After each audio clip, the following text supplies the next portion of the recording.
Learning objectives. In this lesson, you would be learning about standard operating procedures, digital forensic laboratory accreditation standards, and the following in detail. Digital forensic laboratory accreditation standards, laboratory manager checklist, digital forensic examiner checklist, technician or assistant checklist, budget checklist, training and testing checklist, evidence control checklist, quality assurance checklist, equipment checklist, health and safety checklist, laboratory facilities checklist. Digital forensics lab process. The process of constructing a new forensics laboratory revolves around 4 general activities. They are as follows: planning, design, construction, and moving. Planning. Planning is a stage of activity in the digital forensics lab process. Key to the planning stage is needs assessment and design program. Design. Design is the second stage of activity in the digital forensics lab process. It includes site access, emergency and service access, site lighting. Design. Design is the second stage of activity in the digital forensics lab process. Design is of 2 types. They are landscape design, parking design. Security design. Security strategy meeting, escort only design. Door access systems, door status monitoring. Closed circuit television, CCTV systems, special security design features. Electrical systems design checklist. The following are the electrical systems design checklist. Emergency generator, uninterruptible power supply, UPS. General laboratory design. The following are the key things of general laboratory design: benchtop work surfaces, biological hoods, hands-free sinks, evidence drying rooms. The types of rooms for controlled substance sections are as follows: instrumentation room, evidence storage room. The types of rooms for toxicology section are as follows: robotics, radio immunoassay room. The types of rooms for firearms or tool mark section are as follows: comparison microscopy room, test fire range. The types of rooms for trace analysis section are X-ray diffraction room and scanning electron microscope room. Forensic biology or DNA section. The types of rooms for forensic biology or DNA section are wet blood preparation room, freezer storage room, refrigerated storage room, reagent preparation room, electrophoresis room, photo room, mitochondrial DNA room, research and development or methods development room. Latent print section. The types of rooms for latent print section are as follows: chemical processing room, evidence storage room. Questioned documents section. Main question documents laboratory space, administrative workspaces. Computer evidence section. Main computer evidence laboratory space, administrative workspaces. Dry fire suppression system. Building. The types of rooms for building section are mechanical and communications, staff use, and others. Computer forensic laboratory checklist samples. Ensure your lab door locks and you have controlled access to the keys and/or combination. Ensure your cleaning staff and others do not have access to the facility unless they are properly escorted. Ensure the walls and ceilings are constructed in such a way that easy access is prevented. Example: preventing someone from climbing over the wall and dropping through the ceiling. Ensure protective mechanisms are in place for disastrous events such as fire, flooding, and lighting, and other events common to the environment. Ensure there is a physically secure evidence room or locker within the lab with a separate key or combination lock than what's used to get into the other lab.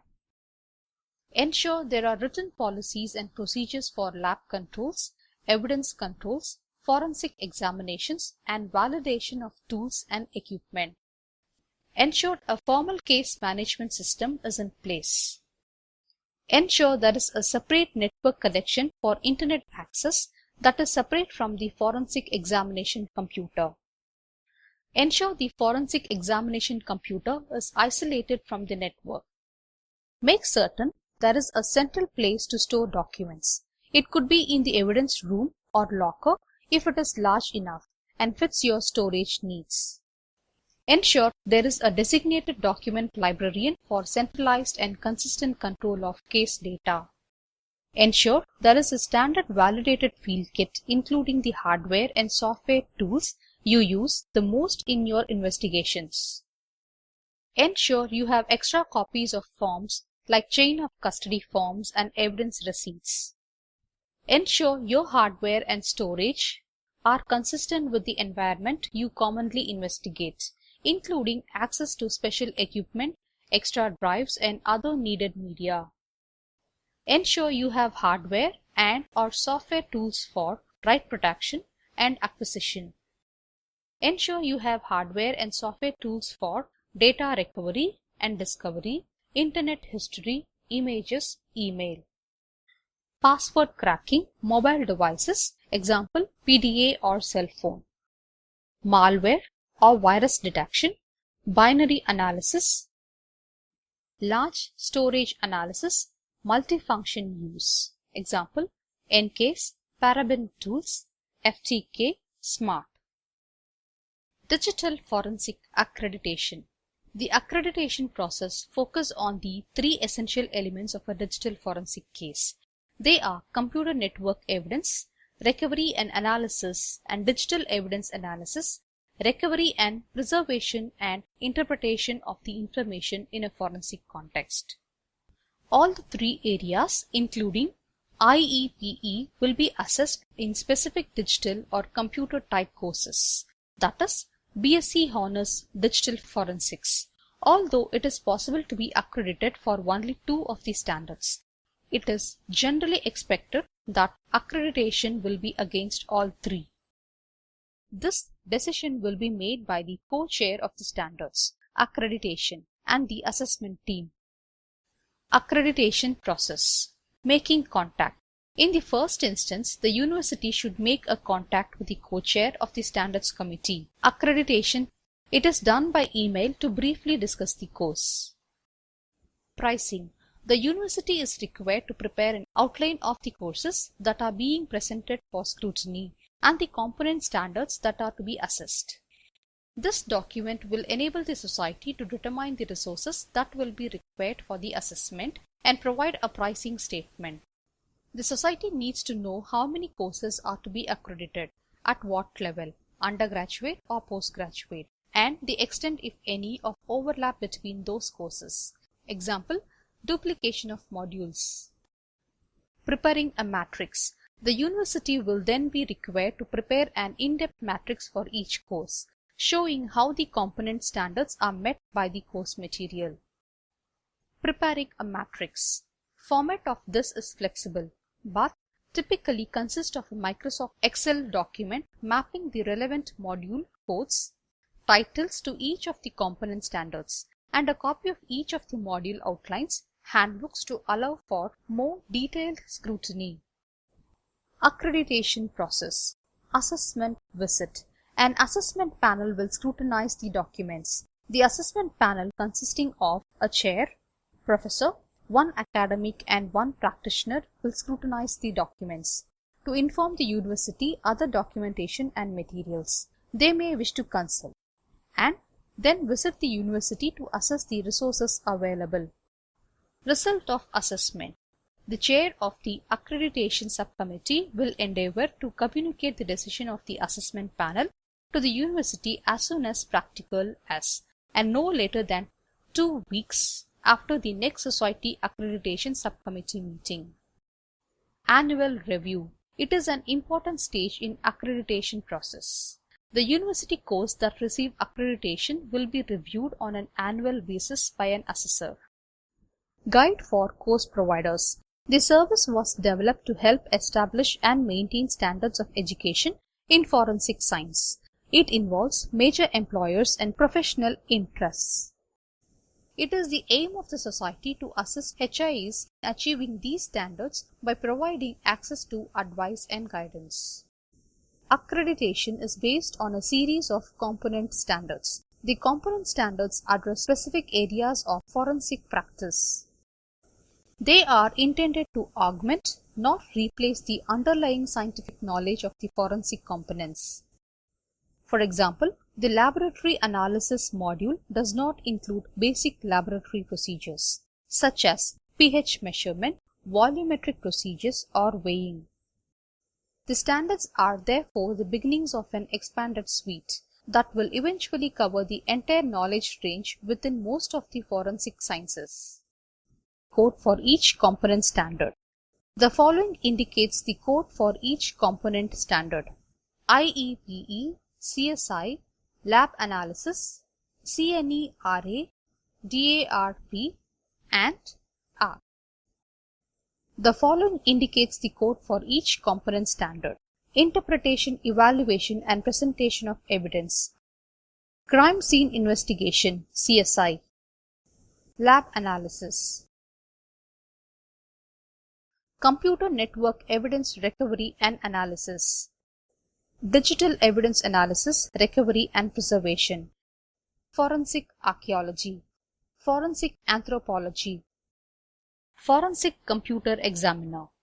The Certified Forensic Computer Examiner CFCE credential was the first certification demonstrating competency in computer forensics in relation to Windows-based computers. The CFCE training and certification is conducted by the International Association of Computer Investigative Specialists, IACIS. It is a non-profit, all-volunteer organization of current and former law enforcement members. Digital Forensic Examiner Checklist. The following questions are Digital Forensic Examiner Checklist. Does each examiner have a minimum of a high school diploma or equivalent education certification? Does each examiner have a minimum 80 hours of digital forensic training? Is all format training received from a person approved as an instructor in the discipline being taught? Are training syllabi or certification of completion maintained on file for each class attended? Does each examiner hold an industry-recognized certification in digital forensics? Has each examiner successfully completed at a minimum an annual or semi-annual proficiency exam?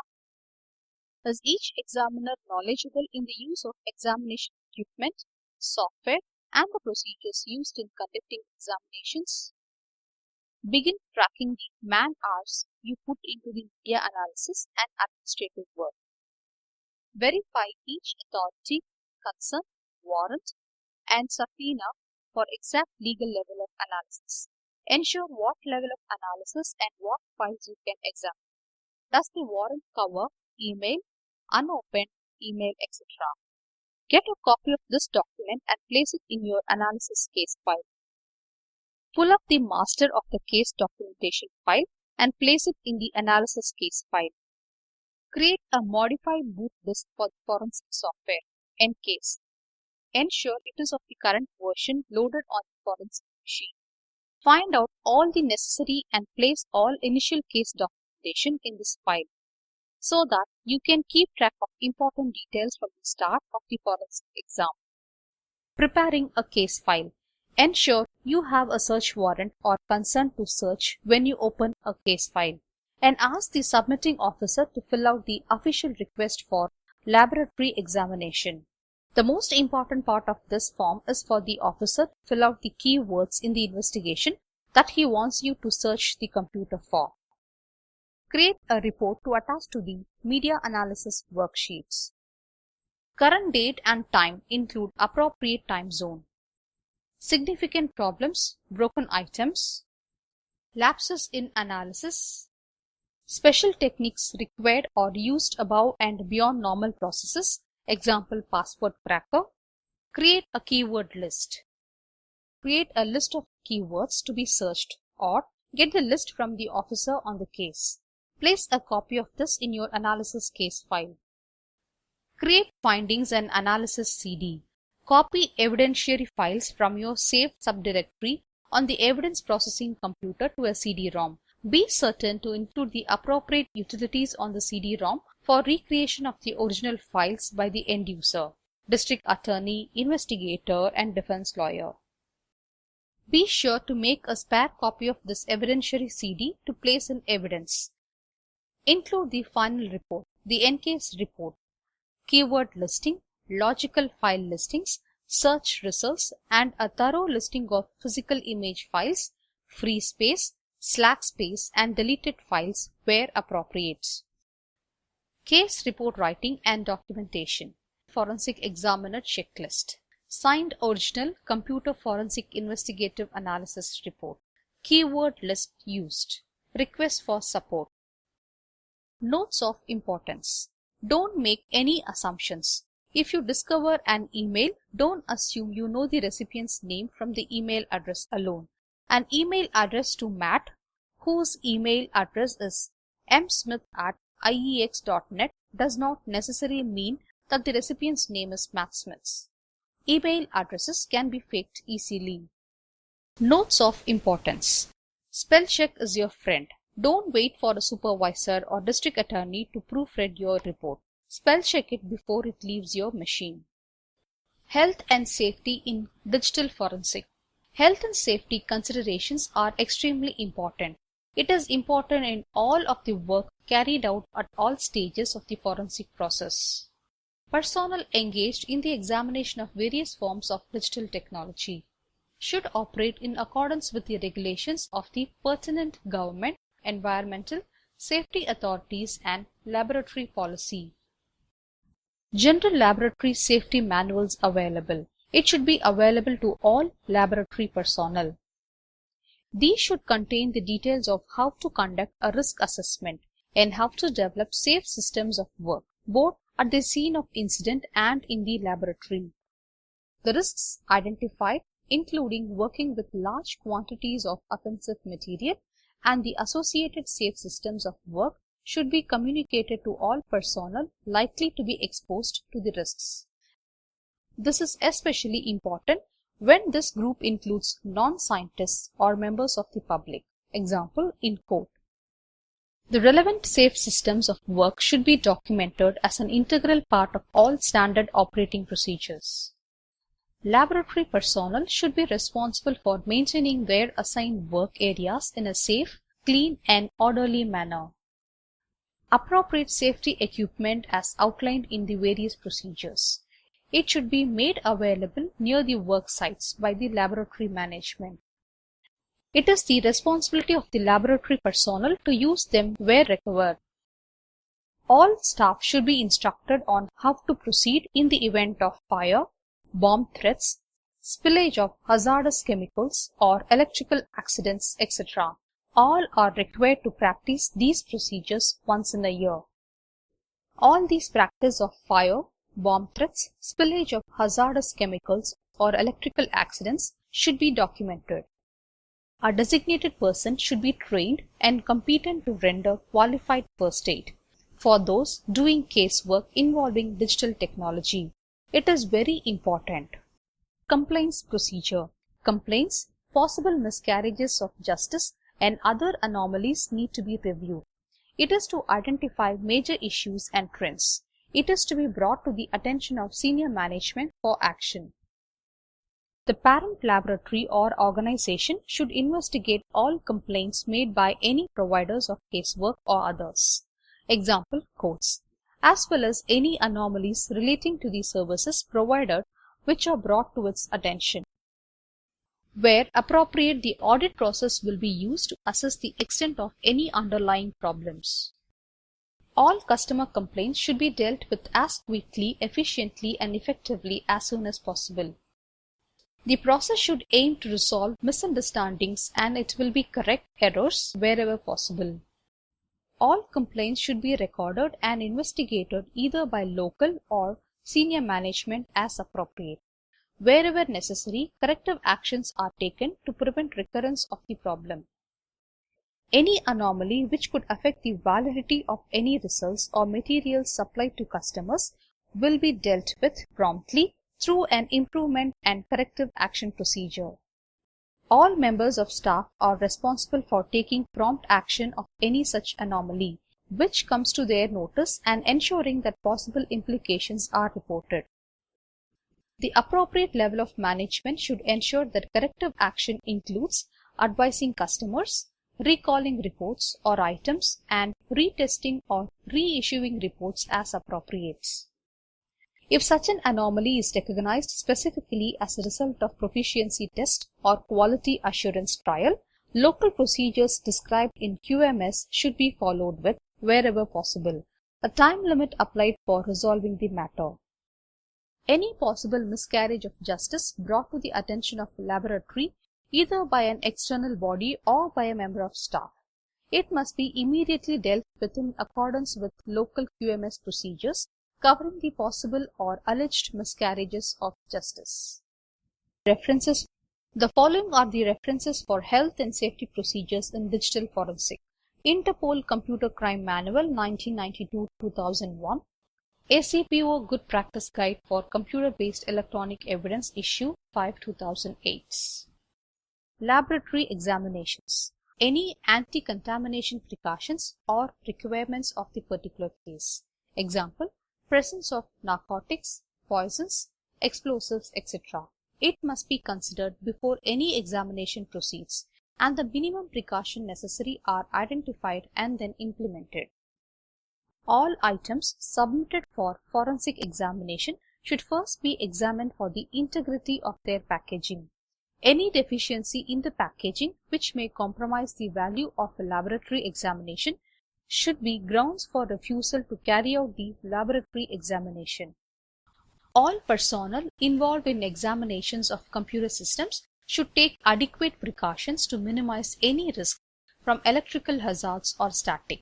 Also, some items need to be protected from electrostatic discharge, ESD.